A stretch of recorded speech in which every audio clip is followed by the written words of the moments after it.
Well, every minute count. Wala dapat sayang na oras. May takda ang buhay. Isisilang ka sa ganitong date, mamamatay ka sa ganong date. Dapat in between birth and death, walang sayang. Kasi ang iksi ng buhay sa mundo. James 4:14, hindi nga ninyo alam kung ano ang mangyayari sa inyo sa araw ng bukas. Ang buhay ninyo ay parang usok lamang. Sandaling lumilitaw at agad nawawala. Sa mga katuwid, dapat maging makabuluhan, makulay, at hanggat maaari, masarap ang buhay. At kahit ikaw ay espiritual, religyoso, huwag mong kakalimutan na dapat ang buhay mo ay makalupa. Not in a negative sense, but in a positive sense, kasi nakatira ka sa pakakapa sa katawan mong lupa. Na dapat buhay ka dito sa lupa. Binigyan tayo ng Diyos ng senses. It means that life on earth should be sensuous. Masyado kasing minasama ng Greek philosophy, lalo ng panahon ng Panginoong Jesus, and several hundred years before His time.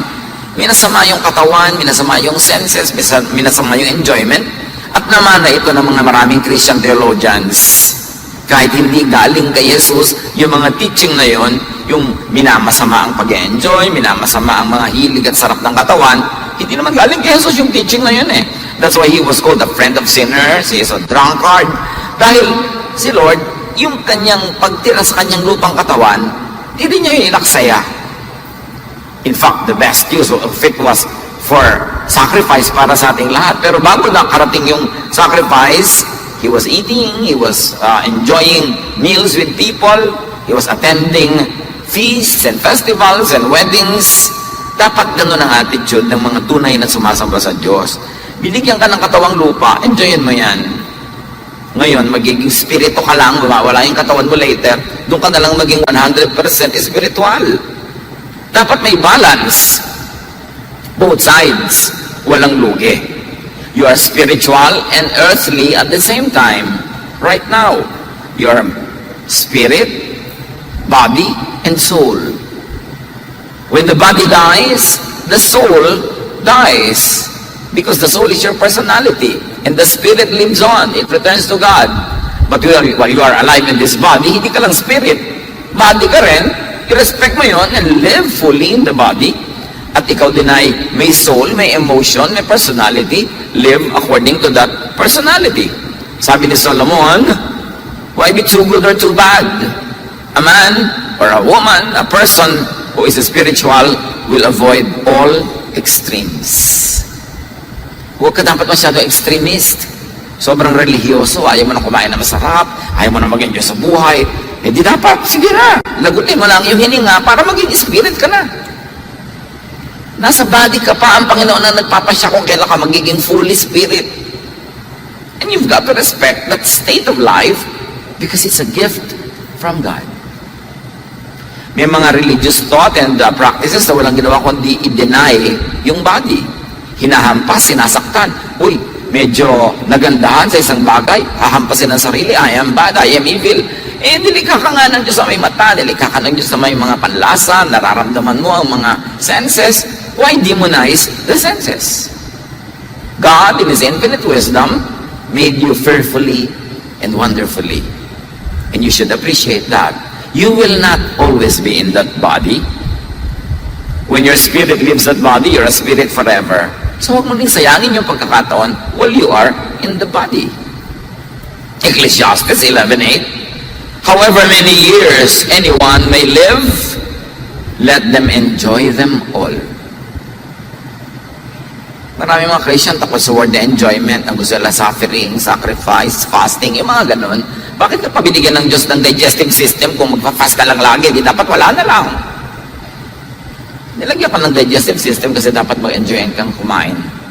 Nilagyan ka ng panlasa sa iyong dila para masarap ang kinakain mo. Kasi kung hindi naman kailangan masarap, di wala na lang panlasa, lulunin mo ng lulunin kahit ano. Binigyan ka ng mata para makita mo ang magagandang bagay, ang tenga para makarinig ka ng mga tunog, ng musika. Binigyan ka ng paa para maglakad, makarating kung saan-saan. The Lord is so kind. The Lord would like us to Enjoy the beauty of His physical creation. And that is part of balanced and wise spirituality. So enjoy your life as soon as, and while, and whenever you can. Do not suspend enjoyment. Pagkatapos ko ng elementary, mag-enjoy na ako. Paano kung namatay ka na bago ko mag-graduate? Pagkatapos ko ng college, mag-enjoy na ako. Pagka nagka-asawa na ako, mag-enjoy na ako. Pagka napaaral ko na mga anak ko, mag-enjoy na ako. Paano kung kamatayan mo sa kalagitnaan? Dapat, every moment, every minute, naghahanap ka ng may enjoy.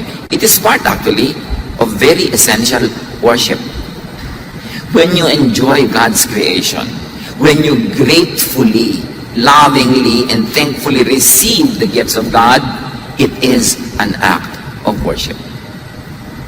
Hindi naman sadista ang Diyos. Ang ikatutuwa niya lang yung mapagod ka ng kaluluhod, katataas ang kamay habang manhid na yung kamay mo, nangingimay ka na, yung hindi ka kumakain ka, aayuno, yung lahat na lang nagandahan ka, sinundot mo yung mata mo, tinanggihan mo, minamasama mo lahat, ang nasasarapan ka, nilikha ka ng Diyos sa ganyan. So enjoy life even before middle age. May sariling charm ang childhood. May sariling charm ang youth that can no longer be enjoyed the same way when you are no longer a child or no longer a young person. So, do not fear. Marami kasing mga pamilya, marami mga churches, para lang dumali ang kanilang trabaho sa pagbabantay sa mga bata, para lagi silang kampante, walang inaalala, tinatakot. Huwag kang aalis, huwag kang lalabas, huwag kang lalayo, huwag kang mag-e-enjoy, huwag kang pupunta doon, huwag kang pupunta dito. Bakit po? Para dumali ang pagbabantay ko sa iyo. Huwag ako mapagod, huwag ako mag-alala. Do not fear. And do not scare children from being children. Do not scare young people to explore and to be young. Do not rob children of their childhood. Ang bata-bata, pag gusto mo mag-behave na siya as a mature person, hindi kailangan gawin yun. Kasi pag nang-mature na siya, hanggang mamatay na siya, mature na siya. Sandali lang siyang bata. Do not rob the youth of their youth. Kasi sandali lang silang kabataan. Ecclesiastes 11:9, be cheerful and enjoy life while you are young. Do what you want and find pleasure in what you see. May kasunod kasi yan. But remember the Lord in the days of your youth. Hindi yun warning na mag-enjoy ka tapos biglang binawi o ka mag-enjoy, magagalit ang Diyos. Ang sinasabi lang nun, mag-enjoy ka, pero tatanda mo may Diyos. May natural law. Pag may ginawa kang mali, may bunga yan. Pag hindi ka nag-ingat, maaaring magbunga yan sa pagsisisihan mo at hindi maganda. Pero mag-enjoy ka within limits. Within safe limits. Within wise and mature limits that you could hear only from mature people. Kaya mga young people, dapat hinahayaan sila na talagang ma-enjoy ang kanilang kabataan, pero pinapayuhan, pinapangaralan, at mga young people dapat nakikinig. Kasi pagtanda nyo palang malalaman yung alam ng matanda, kung hindi mo, hindi ka na umabot sa pagtanda dahil nagkasira-sira ka na habang bata ka, kaya dapat mahalagang makinig sa mga matatanda. But we must not overscare people from exploring, from knowing themselves and the world. As soon as possible, get to the point where you can say no to what you do not like. Isa sa mga pinakatrahedya ng buhay, yung yes ka ng yes kahit gusto mo mag-no. Sunod ka ng sunod kahit ayaw mo sumunod. Kasi umaasa ka lang. Kasi binibigyan ka lang. Kaya ang kasama ng being able to say no so that you could really do what you want to do is to earn that privilege. Be productive. Be fruitful. Psalm 26:4-5, I don't spend my time with worthless liars or go with evil crowds. Applied in a more general way, I do not spend my time with people I do not like. And for you to be able to do that, do not depend on others. Do not be over-dependent on others. In other words, earn your money, buy what you need, go where you like, kasi yung capacity, the power to say no, has a financial backup. Hindi ka naman talaga makakano kung umaasa ka lang, binibigyan ka lang. Kaya kailangan maging independent ka as early as possible, at least in terms of financial viability. Magkaroon ka ng hanap buhay, kahit estudyante ka pa, may sideline ka, para yung gusto mong bili, nabibili mo kahit hindi ka kayang ibili o ayaw kang ibili ng mga nakakatanda sa iyo. Si Daniel was able to say no even to the king of Babylon. Daniel 1:8. Daniel made up his mind to eat and drink only what God had approved for his people to eat. And he asked the king's chief official for permission not to eat the food and wine served in the royal palace. Si Daniel at ang kanyang mga kabataang kasama galing sa kanyang bayan ay mga aristocrats, mga mayayaman, mga nasa ruling classes. Kaya nung sila ay binihag, dinala sila sa palasyo ng bumihag sa kanila, nagkaroon pa rin siya ng paninindigan na huwag kainin ang ayaw niyang kainin kasi pinalaki sila na privileged. Pinalaki sila na pwedeng tumanggi. Pinalaki sila na pwedeng igiit yung gusto nila. Kasi pag pinalaki kang alipin, pinalaki kang sunod-sunuran, pinalaki kang umaasa lang sa iba, yes ka ng yes, wala kang choice. Kaya mahalaga rin ng mga anak natin ay napoprovide natin ng mga pangangailangan at natuturuan din natin silang anak, hindi mo kailangan mag-yes sa lahat ng tao because we don't owe them anything. Pero kung umaasa lang tayo, yun ako, pag inatsoy-atsoy ka niya, pumayag ka kasi binibigyan niya tayo. Pagka sinampal-sapal ka niya, huwag ka nalang kikibo kasi umaasa tayo sa kanya. Kaya mahirap yung asa ng asa sa iba. Maraming gusto mo hindi mangyayari, sunod-sunuran ka lang, anino ka lang ng iba. It is important to be trained at childhood to make a stand. And that kind of training requires some economic stability. Kaya mahalaga sa tao na lagi nagsisikap, naghahanap buhay, nagkakaroon siya ng mga pangangailangan niya para sino man pwede niyang tanggihan kung talagang gusto niyang tumanggi. Be financially independent as soon, as much as possible. Sabi nila, money talks. Totoo yun. And when money talks, people listen. Nakakatipid ka ng maraming pagod if you let your money do the talking for you. Have a voice. Have money. Earn your money. Kasama dapat ka sa tunay na espiritualidad. Kasi ang Diyos merong gusto mangyari sa buhay natin na kailangan malaya tayo, free enough to be able to pursue what we want to pursue, do what we want, and be what we want to be. Proverbs 21:5, if you plan and work hard, you will have plenty. Dapat ang itinuturo sa mga anak, maghanap buhay ka, hindi yung, uy, humingi ka na sa ate mo. Oh, mag-text ka na sa kuya mo. Dapat ang ituro nyo sa mga anak nyo, maghanap buhay ka, mag-sideline ka. Gusto mo bumili ng relo na may oven toaster sa loob?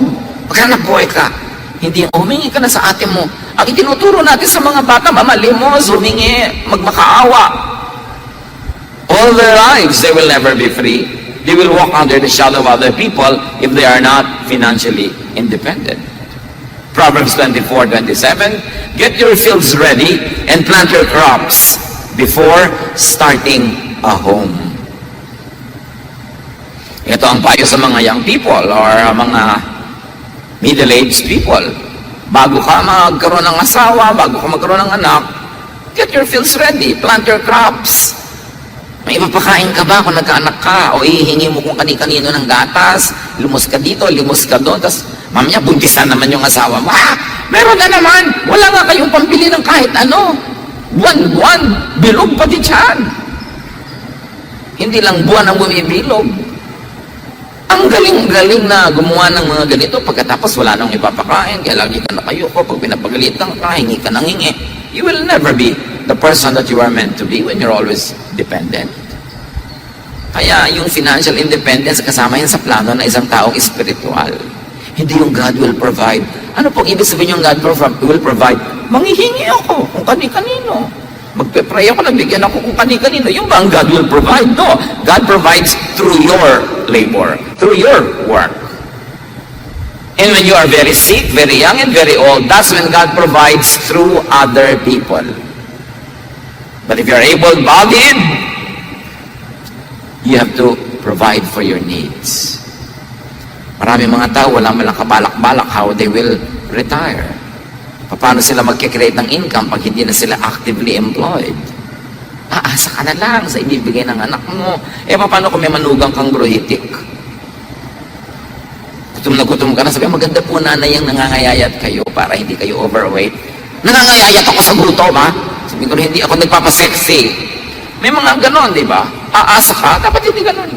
Ang dami na nating nakitang sad stories. Umasa ng umasa, yung pala hindi naman pwedeng asahan yung inaasahan. So, there is no gold in the golden years. Years lang. So, after middle age, do not regret. Do not be possessed by regret. May mga nagawa kang mali, do not live in regret. Learn from what you did and did not do. You can never change your past, but you can always shape the future. Huwag regret ng regret. Yung gawin, if only, walang tulong na ibibigay sa atin yung kasasabi ng if only I were rich, if only my parents sent me there, if only I did it. No. Pagka meron tayong mga gano'n na iisip, sabihin nyo, next time. 2 words you should never say, if only. The 2 words you should say, next time. I will try better, I will try harder. James 3:2, all of us do many wrong things. It really happens. It's part of life. So do not always be bothered by the past. Just reshape your future. And do not always bring up the past of other people. Kung yun laging binubulat-lat yung mga pagkakamaling nagawa na nila noon na, tapos na yun lampas na. Dapat puro moving on. Kasi umaandar ang metro ng buhay. Pag yung ngayon, inubos mo sa pagmumukmok tungkol kahapon, nasayang na naman yung ngayon. Dapat yung ngayon may mangyari ng iba. Tama na yung masyadong kadadrama tungkol sa past. Keep moving on. Proverbs 24:17, even if good people fall 7 times, they will get back up. Kahit 7 beses magkadapa-dapa ang tao, kung mahusay sila, magaling sila, mabuti sila, babangon at babangon sila. And 7 doesn't mean 6 plus 1, it means numberless. Kahit ang dami-dami mong paglaglag, pagkakadapa, ang importante yung pagbangon mong muli. Para huwag nang masayang ang panahon. At huwag ka manatiling nakadapa na ang tagal-tagal. Lumalakad ang oras, bawat segundo, bawat minuto, bawat araw. Sayang. Pag hindi ka papalapit into the gold of your golden years. As much as you can, still do and keep doing what you want, what you like, what you love. Tatanungin mo yung mga estudyante, ano bang gusto mong pag-aralan? Anong gusto mong maging trabaho? Ganito po. Bakit? Yan ba ang love mo? Hindi po, yan po malaki kita. Dapat mo nang iniisip, what do I really love to do? Kasi pag yan ang love mo, doon ka gagaling, doon ka magiging mahusay, at doon ka talaga kikita ng malaki. Kesa hindi mo naman talaga love, hindi mo husay, pumunta ka lang doon dahil yung pinsan mo, ang laki na kinikita sa ganun trabaho. Well, pwede kumita ka rin ng ganon. Pero kung hindi ikaw yun, hanggang doon ka na lang. People become very excellent, become very outstanding only when they operate in their strengths. Yung tunay na giftedness sa kanila ng Diyos. Do not mistake hanap buhay for buhay. Naghahanap buhay ka lang para magkaroon ka ng buhay, pero hindi ka nabubuhay para maghanap buhay. Kaya maraming dapat ayusin, lalo sa ating bansa. Maghahanap buhay ka ng 8 oras, pero papunta ka sa opisina at pabalik, 8 oras din. So, 16 na oras ka nang naghahanap buhay. 8 oras talaga natin na sa'yo. Sa bakong 24 hours. Doon ka pa kukuha ng tulog, doon ka maglalaba, mamamalansya, mamamalengke, magluluto, maghuhugas ng plato. Doon lahat. Magte-text ka pa ng 3 oras. Di wala nang natira sa buhay. Kaya importante, inaayos mo yan. Kung napakalayo na pinagtatrabahuhan, pilitin mong makahanap ng iba na malapit sa'yo o lumapit ka doon sa trabaho. Kesa, papunta pa uwi na lang ang nangyari sa buhay mo. Pagdating mo sa bahay, paghiga mo, babangon ka na uli. Kasi another day begins. Tapos tumanda ka na lang ng gano'n na lang. Hindi mo na nagawa yung gusto mong gawin. Hindi ka naka-arte sa Hollywood. Hindi mo naakyat ang Tour Eiffel sa France. Hindi ka nakapag-mountain climbing sa Switzerland. Tapos Tapos namatay ka na lang. Ganun lang ang buhay. Ecclesiastes 9:4 and 8. As long as we're alive, we still have hope. Just as a live dog is better off than a dead lion. Dress up, comb your hair, and look your best. Yan ang payo ni Solomon. Kahit na minsan, nahihirapan ka sa buhay, hindi lahat ng gusto pa nangyayari, buhay ka, i-celebrate mo yan. May pag-asa ka pa. Magbihis ka, mag-ayos ka, look your best. Kasi when you look your best, you attract a lot of blessings. Mga tao magbibihis din lang, wala naman naglalakad sa kalye ng hubot-hubad, liban na lang medyo may konting psychiatric issues. Nagbibihis ka na rin lang, ba't di mo pagandahan? Bibili ka rin lang ng damit, ba't hindi mo na iplano yung maganda sa'yo? Hindi ang lalaki ng mga square at mga design para ka naglalakad na bintana. Yung bibili ka ng mga shorts, ang daming bulsa. Diba? Mukha kang naglalakad na punso. Kasi isang tumpok ka. Bakit di ka nalang ganda may itsura mo? Kasi, God is God of beauty. Nag-i-invest ka na rin lang sa damit, yung meron ng katuturan, yung lumalabas ang iyong ganda, kasi lalapit din sa'yo ang mga magagandang bagay sa buhay. So, sabi pa nga ni Solomon, always wear white. Kasi sa kanya, yung white, yung linen, yun ang pinaka-komportable, yun ang pinaka-masarap ng panahon nila. But you are not limited to that color. Ibig sabihin lang niya, be comfortable, look your best. Live so as not to be full of regrets later. At usually, ang pinagtisisihan talaga ng tao ay hindi yung kanyang ginawa, kundi yung hindi niya nagawa. Meron tayong mga ilan-ilan na loud regrets na dapat hindi ko sana ginawa. Pero ang maraming mga quiet, mga impit na regrets, yung sana nagawa ko. Kaya lang, wala nang chance. Don't live the rest of your life full of regrets. As early and as long as possible, go places, do things. Again, may financial dimension yan para magawa ang kanya mga bagay. Kaya dapat ang laging itinuturo sa mga bata, kung hindi na ituro sa iyo yun at huli na ang lahat, ituro sa mga bata, always make money. Huwag kang mukhang pera, huwag kang maging sakim, but always be productive. Always earn something, kahit maliit. Nakakatuwa yung mga kabataan na habang kasama yung mga barkada, may tinitinda pala siya dong relo, may tinitinda siyang t-shirt, nagkakapera siya. Hindi puro paggasta ang iniisip. Kasi, pag meron kang pera, you can do many other things in life. Money is not evil. Love of money is what makes one evil. Pero dapat magaling kang gumawa ng pera sa buhay na ito kasi kada kilos mo may gastos. Mahal mabuhay, pero mahal ding mamatay. Mahal lahat. So, huwag kang magtipid kasi liliit ng mundo mo. Ang goal ng iba, magtipid. No, ang goal mo dapat palakihin ang income. Ganito lang ang income natin, so tigi-tigi isang baso lang tayo ng tubig na ipapaligo, mga anak. Diba? Ba't di po natin gawing tigi isang drum? Pwes, lakihan natin ang income natin para ma-afford natin ang isang drum na tubig. Yung poverty mentality, laging save, tipid. Ang dami kong tao nakikita, 99% yata, puro nagtitipid. Pero wala pa rin. Ang sarap makakita ng mga tao ang iniisip, "Hoy, ano bang napagkakaperahan natin? Sa magandang paraan, sa masarap na paraan, paano ba tayo kikita?" Hindi, anak, magtipid ka ng tubig. Kanina ka pa naghuhugas ng kamay mo. Hindi, anak, magpakalangoy-langoy ka sa isang drum na tubig kung gusto mo, but earn it. Make more money. Dapat ganun ang mentality natin. Expand your horizon, enlarge your tent. Hindi yung paliitin mo ng paliitin ang buhay mo para magkasya sa maikli mong kumot. Ba't di mo palakihin ang kumot mo? Pwede yun. Nasa mentalidad. Ecclesiastes 12:1, 3-5. In years to come, you will be burdened down with troubles and say, "I don't enjoy life anymore." Your body will grow feeble, your teeth will decay, and your eyesight fail. The noisy grinding of grain will be shut off by your deaf ears, but even the song of a bird will keep you awake.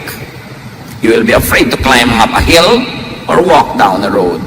Mangyayari daw yan sa tao. Pag tumanda ng tumanda, humaba ang buhay.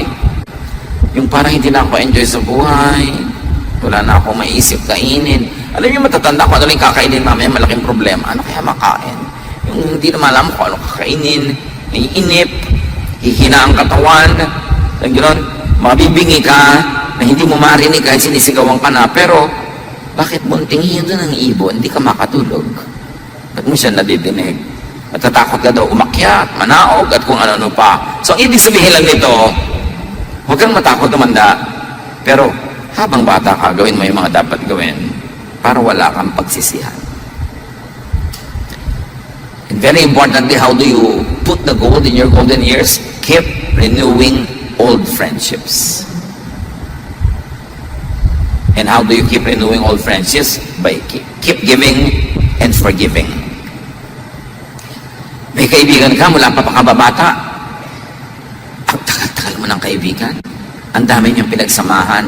Tapos isang araw, meron kayong pinagkagalitan, pinagkasamaan ng loob. Tapos hindi na kayo mag-uusap buong buhay. Sayang ang friendship. Save the friendship, magpatawaran kayo, and keep on loving, and keep on enjoying each other. Ang daming ganun, ang konti na ng mga kaibigan, nakakaaway pa. Dapat forgive na lang. Relax na lang. Enjoy na lang ang buhay. Lalo't paubos ang mga kaibigan mo. Pag mahigit 60 ka na o 70, nagkakanda-ubos na. Paano mo malalamang matanda ka na? Wala ka nang minamanuhan. Lahat nagmamano na sa'yo. Ay, di ba? Malapit ka nang tawagin ng Panginoon. Kaya dapat samantalahin mo ang natitirang pagkakataon. Lahat naman tinatawag eh. Ang mahalaga lang, nagawa mo yung dapat mong gawin, nalasap mo yung dapat mong lasapin. So, huwag na makipag-away. Pag bata ka pa, kasi hindi ka pa marunong, pwede ka makipag-away. Pero kung matanda ka na, huwag na. Proverbs 27:10. Don't desert an old friend of your family or visit your relatives when you are in trouble. A friend nearby is better than relatives far away. Sabi ganon, huwag mong kakalimutan ng mga kaibigan ng iyong pamilya. Pati yung kaibigan ng magulang mo, kaibiganin mo yung mga anak nun, ituloy niyo yung mga friendship kasi may pinagsimulan na. At kung nangangailangan ka, huwag kang umasa sa malalayong kamag-anak. Malayo yun eh. Ang asahan mo yung mga kapitbahay mong malapit.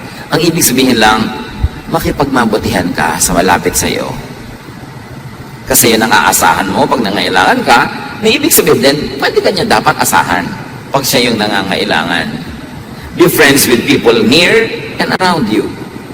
A wise person will make friends with people near her or near him.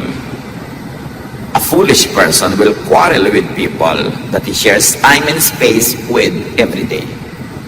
Isang malaking kahangalan na makipag-away sa mga taong lagi mong nakakasalamuha, nakikita, kasama. Kasi lalasunin mo ang sarili mong environment. Yung ang tanda-tanda na marami pang kalaban, marami pang kaaway, naku, walang pinagkatandaan yun. Dapat makipagkasundo ka na lang, chill lang, sabi nga. Para masaya. Ecclesiastes 4:9, you are better off to have a friend than to be all alone. Because then you will get more enjoyment out of what you earn. This is very interesting. So yeah, you should get more enjoyment out of what you earn. So kung marami kang kita, marami kang pera, marami kang resources, di bumili ka ng kasama. Kaysa magbiyahe ka mag-isa, ilibre mo siya, di may kasama ka, mas enjoy yun.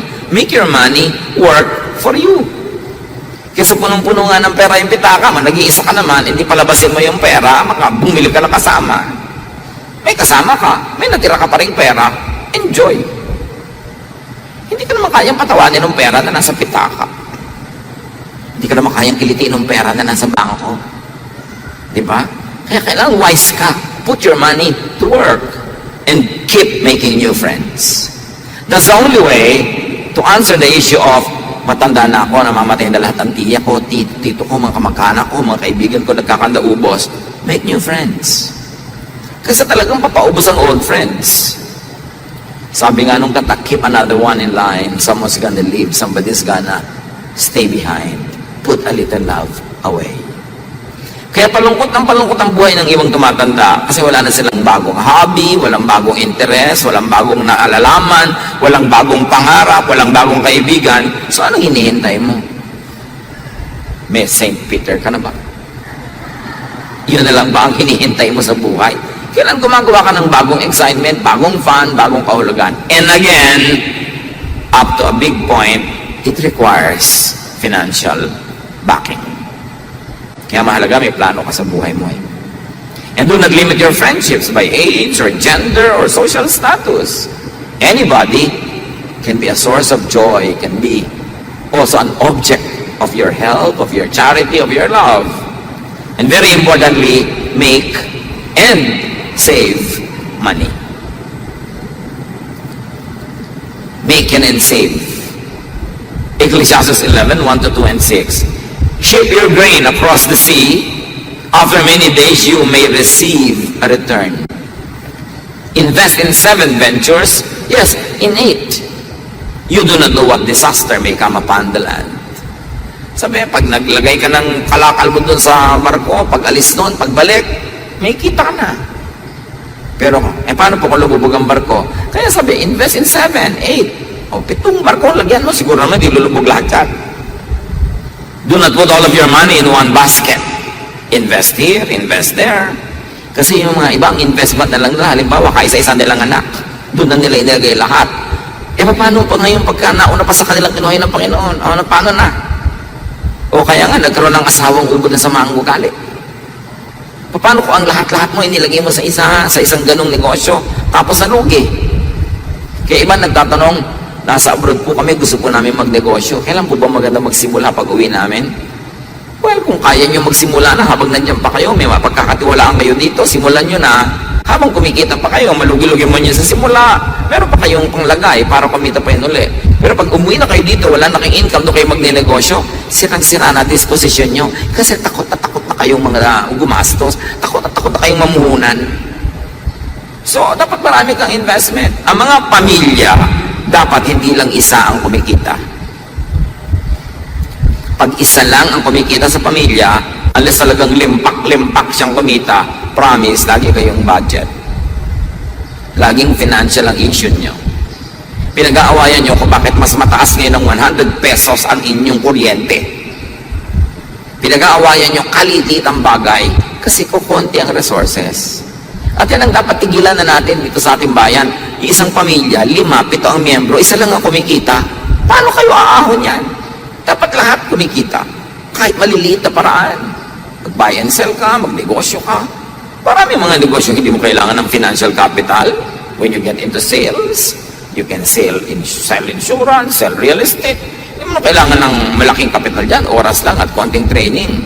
Kailangan, lalo kung iisa ang nagtatrabaho, trainin nyo kahit mga nag-aaral. May nag-aaral yan eh. Ang dami-dami niyang panahon sa mall.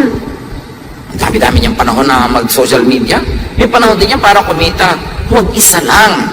Hindi kayo aahon sa hirap. Kailangan, lahat kumikita. Kasi lahat kumakain. Ang talagang exempted lang, sobrang tanda, sobrang bata, o sobrang may sakit. Huwag yung asa ka lang ng asa. Sow your seed in the morning, sa patuloy, and at evening, let your hands not be idle, for you do not know which will succeed, whether this or that, or whether both will do equally well. Magtanim ka daw sa umaga, at pagkatapos ka na magtanim, mainit na ang araw, pumasok ka sa bahay, may gagawin naman yung kamay mo. Gumawa ka ng siomay, magluto ka, magpinta ka, ano man yun, meron ka pang gagawin, kasi hindi mo naman alam kung itinanim mo tutubo. Hindi yung may taxi ka, ay nakaboundary na ako, natutulog na sa ilalim ng puno. Bakit hindi mo dagdagan ang kita mo? Kasi bukas may sakit ka, hindi ka kikita, so mangungutang ka. Dapat kita ng kita, may surplus, may sobra. Many people remain poor because of mentality. Pwede na to, kasya na to. Tapos maghanap na ng mga pagkakagastahan. Dapat habang may panahon, may oras, kaya ng katawan, kumita ka ng kumita. Kasi kung minsan sa linggo ka may sakit, minsan sa linggo may bagyo, hindi ka makapagtrabaho, wala kang hanap buhay, dapat meron kang paghahanda dyan. But, spend enough. So you earn, you save, you spend. May plano ka. Gaano kalaki ang earning ko, gaano karami ang isi-save ko, at gaano karami ang gagastusin ko. Kaya ibig sabihin talaga dapat may surplus. Yung iba hindi pwedeng isipin yan kasi sila lang yung naghahanap buhay. Utang pa yung nagastos na. Uutangin yung kikitain pa lang kasi agad na agad. Kasi ang daming consumers, isa lang ang producer. Pero dapat marunong ka rin gumastos. Meron kaming kilala, matanda na ipon ng ipon kasi lahat ng pera niya, lagay siya ng lagay sa mga saan, mga alkansya, ipit dito, ipit doon. Tapos, bigla siyang namatay. Ang dami palang naiwan, hindi mo lang niya na-enjoy. Proverbs 28:22, the stingy are ever eager to get rich and are unaware that poverty awaits them. Hindi ko mo ipon ka ng ipon, subi ka ng subi, tago ka ng tago, may enjoyment tinago mo. Kasi kung minsan nananako ng iba, o kaya bigla ka namatay, hindi mo na-enjoy. There should be pleasure in earning, but you must never miss the pleasure in spending. Yang pera, binibigyan ka lang ng sarap pag ginagasta. Usually, hirap na hirap ka para kitain. So, dapat meron kang sarap na ginagasta mo siya. Let your money work for you. May natitipid, merong nasisave, pero may ginagastos. Hindi lang puro savings, hindi lang puro tipid, at hindi lang puro sakripisyo para sa iba. Yung buhay mo, binigay sa iyo ng Diyos para ikaw ang mabuhay para sa sarili mo. Hindi pwedeng ibigay mo yan sa iba. Si Jesus ang gumawa nun. Yung buhay mo dapat mo yung ibuhay. You give a part of yourself to others. You give a part of your income to others, but never neglect yourself. It is your divine duty to your Creator to live your life. Proverbs 23:6-7. In the sobrang mga kuripot, do not eat the bread of a man who is stingy. Do not desire his delicacies, for he is like one who is inwardly calculating, eat and drink. He says to you, but his heart is not with you. So yan daw mga sobrang mga madamot, huwag ka na lang umasa, huwag ka na lang mag-enjoy nung ano man ialok niya, kasi habang kinakain mo yung pagkain niya, bilang siya ng bilang, nakakapitong lunok na siya. Nakakatatlong lagok na siya. Yung, huwag na lang, yung gano'n, huwag kang umasa sa gano'n. Ayaw din sa bayan ng Bible doon sa mga taong sobrang karipot. Yung sobrang wala nang ginawa kundi magtuos, magkwenta. Kasi generous sa atin ng Diyos, we should be generous to others.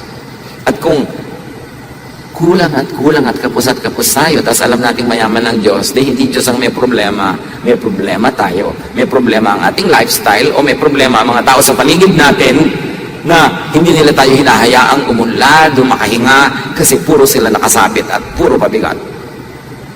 Dapat bawat isa, suriin ang sarili. Ako ba ay nakakabigat sa pamilya ko o nakakagaan? Of course, paminsan-minsan, pabigat ako, natural lang yun, kasi may sakit ako, kasi wala akong ngayong hanap buhay, kasi nalugi ako, pero dapat paminsan-minsan yun, hindi lagi. Do not leave too much money for and with your children. Mga magulang, kuminsan tinikis yun ang tinikis ang sarili, kasi inipon niya lahat sa anak. Kuminsan napupunta lang sa manugang nyo yan. Mabuti kung mabait na manugang, kung hindi.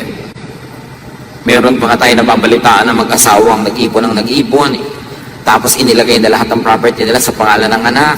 Ang anak nag-asawa, namatay ang anak, napunta doon sa asawa yung lahat, nag-asawa yung kanyang manugang ng iba, at sila na ngayon ang nakatira doon sa bahay na pinatayo na matatanda, at pinalayas pa sila. Parang teleserye. Okay, let's say tiyak kayo sa inyong mga anak, pero tiyak ba kayo sa mapapangasawa ng mga yan? So, huwag niyong ipamana hanggang di kayo patay. Ang mahirap yung buhay na buhay pa kayo na ibigay niyo ng lahat, tapos eto kayo ngayon tinitikes. Sa mga anak, pagkamatay ko na, tsaka ka na. Kung may matira pa. Kasi bala ko mag-tour. Diba? Hindi yung iiwan ko lahat sa iyo, hoy, may kamay ka, may paa ka, magtrabaho ka. Pinag-aral kita, magandang pamana na yan. Kung napag-aral, kung hindi, binigyan kita ng buhay, pamana na yan. Maghanap buhay ka na. Kung meron akong mga pwedeng ibigay sa iyo na iwan, maganda. pero hindi ko ibibigay sa'yo lahat. Kasi hindi ako nakakatiyak sa mapapangasawa mo, anak. Di ba? Tiyak ba tayo doon? Kung minsan ka, sarili mong anak, di ka nakakatiyak eh. Kaya dapat, yung golden years mo, paghandaan mo rin yan. Huwag mong iasa sobra. Ecclesiastes 2:18-19, sabi nitong mayaman na magulang, I hated all the things I had toiled for under the sun, because I must leave them to the one who comes after me. And who knows whether that person will be wise or foolish. Yet they will have control over all the fruit of my toil into which I have poured my effort and skill under the sun. Sabi niya, ang dami-dami kong kayamanan, mahirap, ang sama-sama ng loob ko. Bakit po? Iiwan ko lang eh. Nakakatiyak ba ko na yung pag-iiwanan ko? Worthy. Pinaghirapan ko to. Kaya kailangan, huwag ka naman sobrang maghirap sa buhay mo na wala ka ng time to enjoy kasi iiwan mo lang pala. Dapat naghihirap ka para meron kang kitain, meron konting sobra. Tapos magbakasyon ka, magpahinga ka din, maghirap ka ulit. Hindi puro hirap. Kailangan balanced. Yung sobra ka mag-iiwan sa mga anak mo, let them make their own future. It's good that you send them off well. If you are able to give them education, training, and some capital for some business, and maybe some little cash, that's fine. Pero dapat meron kang enjoyin sa sarili mo, lalo't nagsikap ka naman talaga at nagpakahirap sa buhay. Importante, kasi pag sobra ka nagbigay din sa mga anak, kung sila naman ay bulagsak, hindi sila marunong, mawawala din eh. Sila lang ang gagastos, mabuti pa, makigastos ka na. Maganda mag-iwan, maganda talaga makapag-iwan, pero yung hindi to the point na wala ka nang na-enjoy sa buhay, binigay mo lahat. Proverbs 22:6-7, teach your children right from wrong, and when they are grown, they will still do right. The poor are ruled by the rich, and those who borrow are slaves of moneylenders. Bakit magkasunod yung teaching na teach your children right from wrong, tapos ang kasunod na poor are ruled by the rich? Ibig sabihin, turuan nyo ang mga anak nyo to be financially independent. Turuan nyo ang mga anak nyo na kumita para hindi sila maging alipin ng iba. Huwag nyo silang turuan ng mangutang ng mangutang. Turuan nyo silang maghanap buhay. Kasi ang nangungutang ay alipin ng pinagkakautangan. Mahalagang training yan. When you do not teach your children this, to make money, you set them up for slavery. So, mahalaga yun. At huwag ipon ng ipon lahat sa bangko. Money kept in the banks may not really be yours in the end.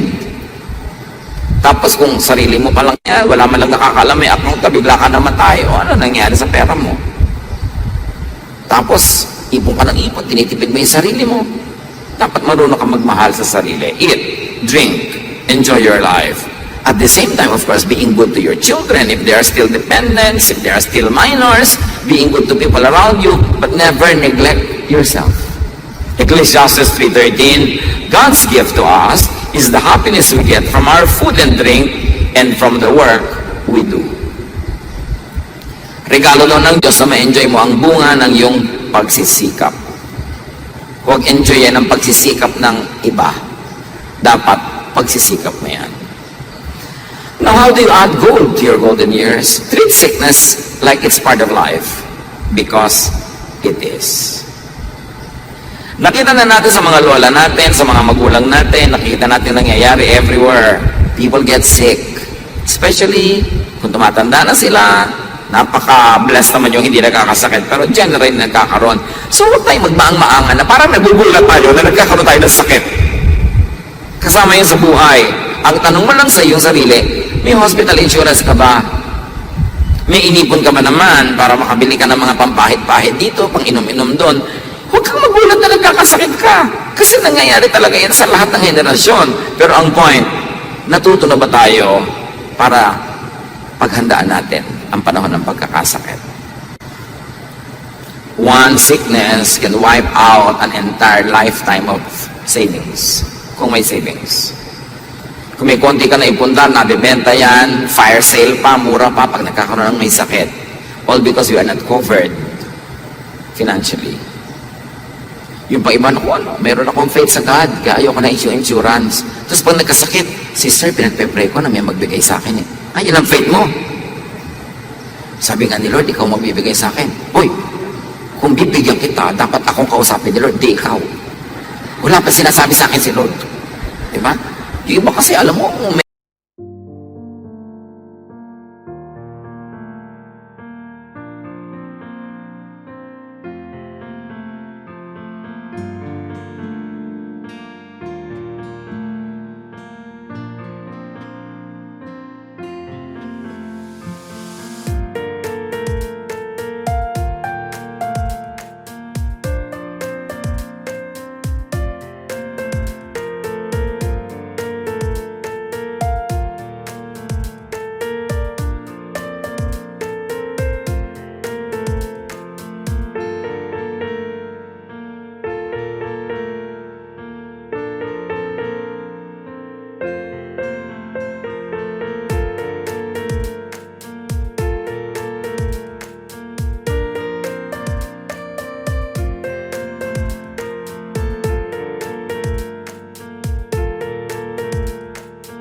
meron akong vision, bibigyan mo ako. Tapos living by faith. Ang ibig sabihin nun, living by begging. Masyadong sinisipin ng mga tao yung word the faith. Kung may faith ka, magtatanim ka, naniniwala ka, nabubulong ngayon, be-bless ng Diyos, aani ka. Yun ang faith.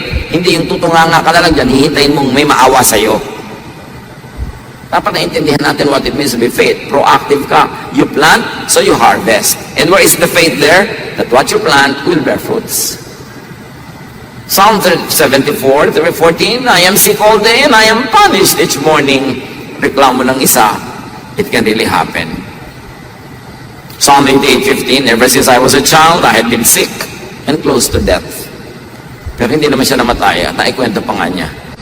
Sickness is part of this imperfect life. Do not act surprised. It's really part of life. Pag dumako sa atin, napakahalaga that you are able to mitigate the pain, that you are able to get medical attention, or at least you are able to get care, but it happens to all of us. Just do what you can before and even during sickness. May mga tao, lifelong, ang illness nila, but it doesn't mean na every minute, every second, you don't feel well. May mga corridors yan, may mga konting pockets of comfort. That's when you live the other side of you. Kasi yun ang truth mo, yun ang given mo. May mga tao na, let's say, na paralyzed, but it's at the end of life. You can still do many other things. You could be disabled in one area, but you're other able. You have other abilities. Get life to the max. Whatever, whenever there's a space to live your life, do it. Importante, kaya mahalaga yung live a healthy lifestyle. Watch what you eat and drink, and fortify yourself all the time. Yung kakain ka, kapatid, may iniinom ka, sinasabi mo, honestly and truthfully, pinapalakas ang katawan ko nitong kinakain ko. Kakainin ko tong prutas na to, binibigyan niya ako ng mga vitamins at kung ano-ano. Kakainin ko tong tamang food na ito. Pero yung kinakain mo, mga sitsirya na punong-puno ng mga kung ano-anong chemical, ang iniinom mo, mga fake drink na may mga food color, sa katerbang sugar. Ang totoo, kumakain ka lason, dahan-dahan. So dapat yung may kinakain ka, may iniinom ka mo, pinapalakas ko ang aking katawan. Maging conscious ka doon. Na tuwing nagagalit ka na hindi kailangan, halos mangisay ka at manig ka sa galit, pinapatay mo yung sarili. Kasi sinisira mo yung mga internal organs. So live right, live in a healthy way, so that you can have a prolonged, enjoyable life. We are what we eat. Sabi nga ng isang doktor, when you eat right, you don't need medicines. When you eat wrong, no medicine will work. So dapat tama ang lifestyle natin. And treat end of earthly life as part of life. In other words, treat death as part of life. Kasama yon. We are born, we die. Ang mahalaga lang, pagka tinatawag ka na, hindi ka full of regrets. Live to the fullest, then meet your Maker. So prepare yourself for the end of life of the people you value. Marami rin ganyan. Namatayan ng nanay, namatayan ng tatay, namatayan ng asawa, ng anak, ng kapatid, ng kaibigan, ng mahal sa buhay. Parang surprised na surprised. People die. At kahit kasama mo sila, nag-enjoy ka, deep in your heart, there's a space na handa pag dumating bigla yung moment na yon. Don't live in denial. People die. So, love them now. Give your care. Mahalin mo na. Para pagka biglang nawala, wala kang pinagsisisihan. Yung iba, naku, namatay po ang nanay ko. What is so surprising? People's mothers die. Dapat handa sila, handa ka rin. At nabuhay kayo to the fullest na pag-end ng earthly life, meet your maker. Tapos na ang to live is Christ, to die is gain na. Dapat handa ka. Yung iba sobrang nagwiwindang, sobrang nasisira ang lahat-lahat. Kasi wala man lang silang paghahanda sa loob ng puso nila. Itong kasalo ko na to, itong kasama ko na to, hindi ko alam kung sino sa aming dalawa ang mauunang kukuhanin ng Panginoon, pero may ganung moment, kahit ayoko yon, tatanggapin ko sa puso ko na mangyayari yon. Hindi ko yun wish, hindi ko yun prayer, pero alam ko ganun ang life, tatanggapin ko. So pag nangyari, hindi ka parang bigla na lang na inihagi sa apoy. Meron kang lungkot, meron kang paghihirap ng loob, pero meron ka na rin naging paghahanda. At ano ang paghahanda? Para sa physical death ng mga mahal natin sa buhay, mahalin mo na ngayon. Payagan mo na siyang mahalin ka rin. At pag natapos ang ating earthly life, next chapter. Walang regrets. Psalm 39, 4-6. Please, Lord, show me my future. Will I soon be gone? You made my life short, so brief that the time means nothing to you. Human life is but a breath, and it disappears like a shadow. Yun ang truth. Huwag tayong magtago sa katotohanan na yun. Yun ang truth. Kaya, make every day, every hour, every minute count. Because every minute could be your last. Or could be the last of your loved one. Dapat handa tayo doon. Yung iba, takot na takot mamatay. Yung kamatayan, mga kapatid, mag-inhale tayo pag sinabi ko tapos mag-exhale kayo pag sinabi ko rin. Inhale! Exhale! Ganun lang ang kamatayan. Yung nalagot ang hininga mo, dead. Sandaling ka lang mamatay, split second. Tapos iniisip mo ng ilang oras, ilang buwan, ilang taon, paano kaya ako mamamatay, kailan kaya ako mamamatay? Sayang yung oras mo, mamatay ka na lang pag oras pa na. Sandali lang yung malagutan ng hininga, kaya ang tawag nga doon, nalagot ang hininga yung, ang piano, sa'yo anak, dead, ang mother. Di ba? Dead na, tapos. Pero bakit iisipin mo yung moment na yun, ang dami-daming pina-fast forward mo na ang daming oras ang naubos. Pag darating yun, hindi mo mapipigil, hindi mo rin alam kung kailan. So, mo nalang isipin. Live your life to the fullest, and when it happens, let it be. And when it happens to your loved ones, hindi nakakatuwa yun, but that's life. Let it be. Love now, para no regrets. And then do not worry, do not fear. It is useless and tiring. Matthew 6:27 and 34, can worry make you live longer? Don't worry about tomorrow. It will take care of itself. You have enough to worry about today. Yan ang laging itinuturo ni Lord, Live today, for today, now. So yung bukas, hindi mo alam kung nandiyan ka pa pagdating ng bukas. So atupagin mo yung ngayon. Huwag mo sabihin, bukas mamahalin ko siya. Mahalin mo na ngayon. Bukas, mag-enjoy akong kumain. Meron kang kaya ngayon. Gawin mo na ngayon. Hindi mo hawak ang bukas. And do not overthink. Most of your fears come from overthinking, from over-imagination. And then, of course, how do you add gold to your years? Smile, laugh, love. Every time you could. It's an opportunity. Proverbs 15:13, happiness makes you smile, sorrow can crush you. So to make other people happy, that's a ministry. Gusto mo mag-minister sa pamilya mo, make them happy as much as you can. Do not cause them unnecessary sorrow. Make your family happy, make your friends happy, make people happy. It's a ministry to each other. 1 Corinthians 16:14, show love in everything you do. And of course, we have to accept that it is inevitable to be alone at times. Part yan ng life. Dapat marunong ka maging alone You enjoy company, you enjoy people, but there are times when walang tao, hindi ka dapat magbukmok. Enjoy it. Hindi rin naman laging ganun yun eh. Nothing is permanent. Company is not permanent. Aloneness is not permanent. So it is good to learn to cope with.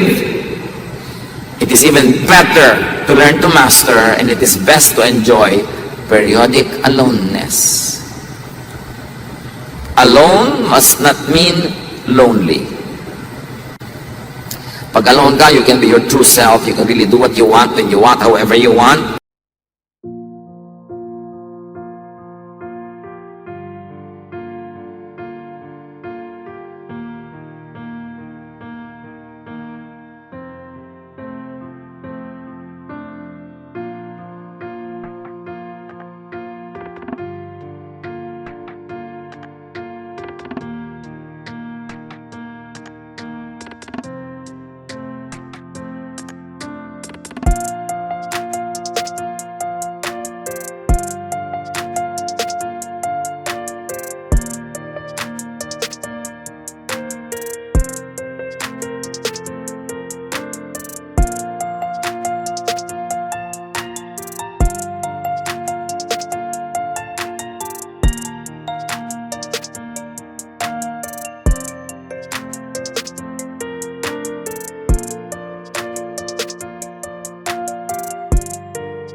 Lahat tayo nilikha ng Diyos, meron tayong inborn nature, and then we develop traits because of conditioning, and then we make our own character, sometimes because of our decision, but there are inborn realities about ourselves that you must know, that your family must encourage you to know, so that you can live your real life. Be your true self, live your real life. Huwag mong gawing parang drum ang buhay na meron kang papel na ginagampanan dahil yun ang script na ibinigay sa iyo ng iba. Live your true self. And very importantly, at least before you die, but the sooner you start it, the better, love your true love. Kaya mahirap yung aga-aga pa, nag-aasawa ka na, mamaya nagising sa isang araw, hindi pala siya talaga mamahal, may iba pala, kaya ang gulo. Give it time. Lalo yung may partner ka sa buhay, may mga legal aspect yan, may mga formal aspect ang love. Love your true love. Ang hirap-hirap nun, yung tunay mo mahal, hindi mo mahal, tapos yung hindi mo mahal, yun ang kailangan mong pahalin, tapos namatay ka na, sayang. 1 Corinthians 15:10, but God was kind. He made me what I am, and His wonderful kindness wasn't wasted. Sa niya mabait ang Diyos, nilikha niya ako kung ano ako, at hindi na sayang yung paglikha niya yon. Ako ay nagpaka-ako. I live my life, I love my life. When I meet my Maker, I say thank you. So apply all of this in your life and in other people's lives. Fortify, strengthen yourself for yourself, and for your juniors and seniors, for your possible and natural and inevitable beneficiaries. Hindi tayo nabubuhay mag-isa, pero unang-una, palakasin mo yung sarili para sa totoong sarili mo, at palakasin mo rin sarili mo dahil may umaasa sa iyo, may naniniwala sa iyo, meron kang kailangan tulungan, so palakasin mo ang iyong sarili. Ang goal dapat ng mga anak, lalo't napakabuti na yung mga magulang, dumating ang time ma-reverse, kayo naman ang magiging mabuti sa kanila, kayo naman ang magsusupport sa kanila, kayo naman ang mag-aalaga sa kanila. Ang goal dapat ng isang asawa ay pagaanin ang burden ng asawa niya, hindi yung dagdagan. Ang burden dapat ng anak, pagaanin ang buhay ng magulang. Ang magulang, pagaanin ang buhay ng anak. Yun ang ministry natin sa isa't isa. Itong ganitong mga kaalaman, hindi agad-agad nauunawaan ng maraming tao. Kaya kung minsan ang tanda na nila bago nila marinig, parang masyadong huli na para magkaroon pa ng major change. So, if you're a young person and your elders, we're not able to give enough attention to these things. They were not able to prepare for their golden years. They were not able to do this and that. Take care of your elders. Especially if they are unable to realize all of this early enough and they were not able to prepare for their old age. Huli na. Walang nasisihan. Alagaan nyo sila kung hindi nila napaghandaan. But while there is time in your own life and you are young enough, prepare for your golden age. help and enable, empower other people to prepare for theirs. Mga anak, kung middle age na kayo, o lampas sa middle age, be very productive para tumigil na tayo sa pagsandal sa ating mga magulang para maasikaso naman nila yung pag-iipon, pag-enjoy sa buhay, ma-enjoy nila ang kanilang golden years. Hindi yung ang tanda-tanda na nila, burden ka pa rin. Dapat ang goal ng anak, gumraduate ka sa pagiging umaasa sa magulang. Lalo't mahigit ka ng 30, 35, baligtad na dapat ikaw na nagsisimula ngayon na maasahan ang iyong magulang. Pero kung hanggang ang tanda-tanda mo na umaasa ka pa, wala na silang time mag-prepare para sa kanilang retirement, para sa kanilang golden years.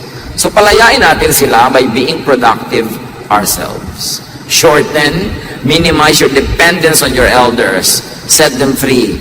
Lalo't mga kapatid nyo, hindi naman kayo sinilang ng atin nyo, pero bakit siyang kailangang magbuhat sa inyo buong buhay? Ang dapat goal mo, makatapos ako agad ng pag-aaral para si ate, siya naman ang mabigyan ko, hindi yung magkakasawa ko, magkakaanak ko, ate, ang pamangkin mo, mabili mo ng kung ano-ano mga diaper. Yung mga, dawa na lang ng saging, pa-diaper ka pa, wala ka namang kita. Diba? Yung ate mo, tumanda na ng tumanda, hindi na nagkaroon ng love life. Tapos ikaw, ang dami-dami mo love life.